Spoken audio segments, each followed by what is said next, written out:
Good afternoon, everyone, and welcome once again to Paul and Rupert's weekly catch-up on what's happening on Climate Transforms. Paul, we're doing this a bit earlier this week, and you're in the hot seat later today, but you're looking forward to today's event. I know a lot. Yeah, Merry Wisecoff, mate. And by the way, happy Bastille Day to all you Bastille folks. Everyone, so Merry Wisecoff is someone I met at a dinner in New York about 2 months ago. At a climate dinner that we hosted. And she is one of the founding partners of a group called Ember Infrastructure, which is a project finance / early-ish stage financier of climate-related infrastructure. So everything is very asset-heavy. Everything is, the principals all have an infrastructure banking background. They all met at Credit Suisse. It's led by Mary and a bunch of other female partners. Mary's one of the smartest people in finance I've met in a very long time, and she gets it. I was joking when Mary and I did a prelim call about 6 weeks ago, and I normally take a page of notes when I'm talking to someone off my rather small book. I took 5 pages of notes with Mary and couldn't keep up. I mean, I use the expression she has a very large brain. Is the short answer, Rupert, and she's going to talk a lot about sort of the deficiencies of funding. And one of the things we talk about here a lot is if we're going to revolutionise the global economy to one that's more decarbonised and more sustainable, there has to be tens of trillions of dollars, 30s and 40s and 50 trillion, pick your number, in the next 25 years. It's got to come from somewhere. Right, and venture capital can't do it, and commercial, and private equity can't do it alone, and it needs to be sophisticated techniques to be able to scale this, and in a lot of cases scale it with leverage and the like. And Mary's sort of front and center of that. She's done some very cool stuff. Ember's been around for a couple of years now, in its current form, and doing some very interesting deals with solar and the like. But that is one to keep an eye on. I'm doing that in about 80 minutes time. Yeah. So, by the time this hit goes out in the newsletter, that this should be up on our website, so people can reflect back and see whether your prediction of the.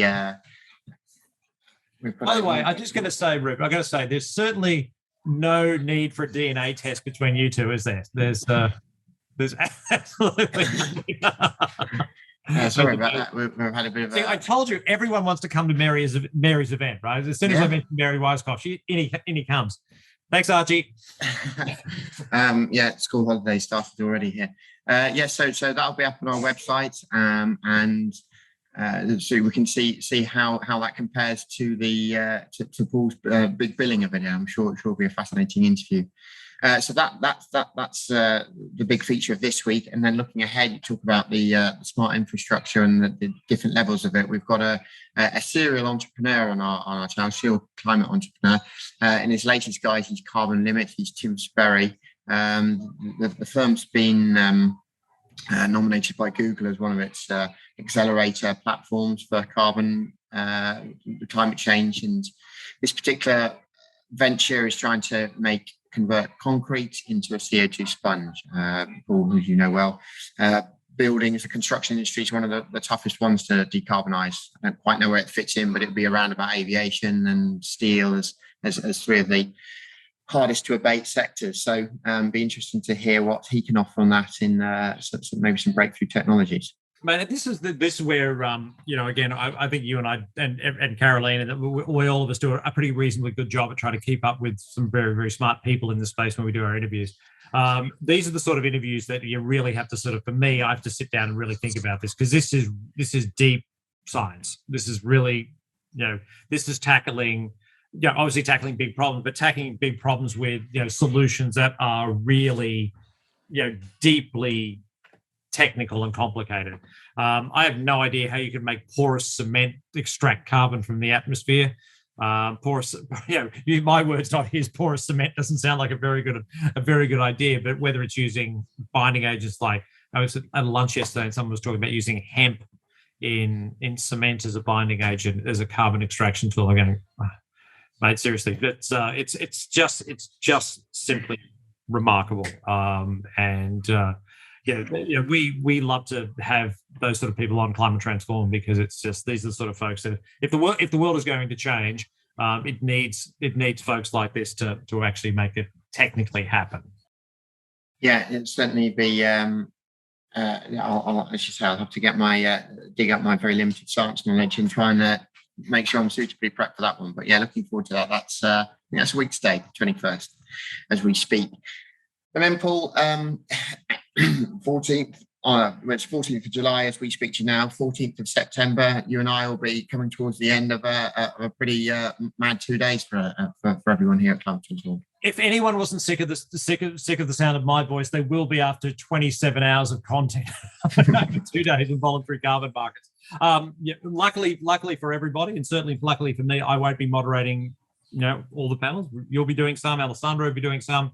We've got people from S&P doing some. I was just talking to Standard Chartered Bank, who's going to be helping us moderate.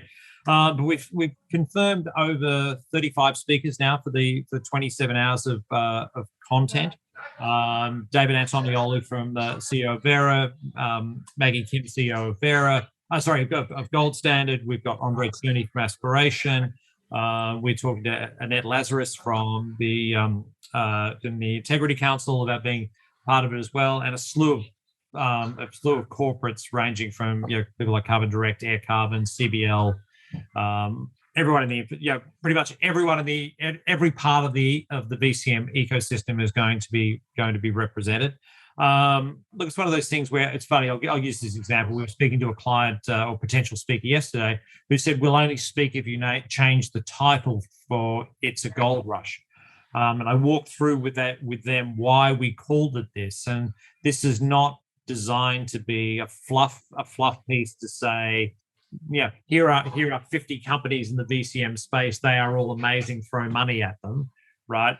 These are things designed to ask tough questions about the lack of transparency amongst some project developers, the problems with things like jurisdictional red programs, the problem with there's too many blockchain companies. How do all the exchanges feed themselves in terms of turnover? Is speculation good for the market, or just or something that creates embedded risks? You have to address all these things because look, our goal here is not to sugarcoat to the companies who are coming on board. Look, we couldn't do these things without them, but they come on with their eyes open, knowing that our primary goal is to educate investors, be them financial investors or corporate investors looking to offset some of their carbon offsets their carbon risks in the near term. They need to know what they're in for. And this 2-day event is going to be our contribution to increasing the level of understanding to the broadest possible audience. Yeah, I mean, it's becoming a who's who of voluntary carbon markets. So it's a lot of work's going on into it, and of course, it's the proof of the pudding will be in the success of it, and the success is people signing up. So people need to go to Climate Transforms, and there's a link on there to sign up and register. You can register for 1 day, 2 days, and it's much simple. Just one registration, and you're done. And you can pick the content you want to, but it's going to be great, isn't it?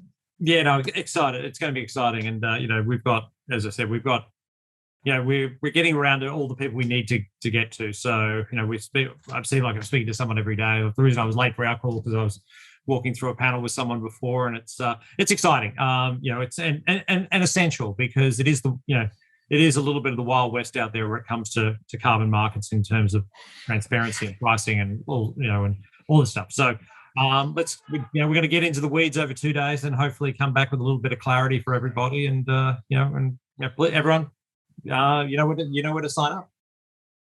Indeed, Paul. Well, lots for people to get stuck into both this week, next week, and then in future months. But I think that's it for today, isn't it? I think that's it, mate. Stay cool. I know England is sweltering right now, so I feel for you. So everyone stay cool, and we will chat to you all next week. Thanks, Paul.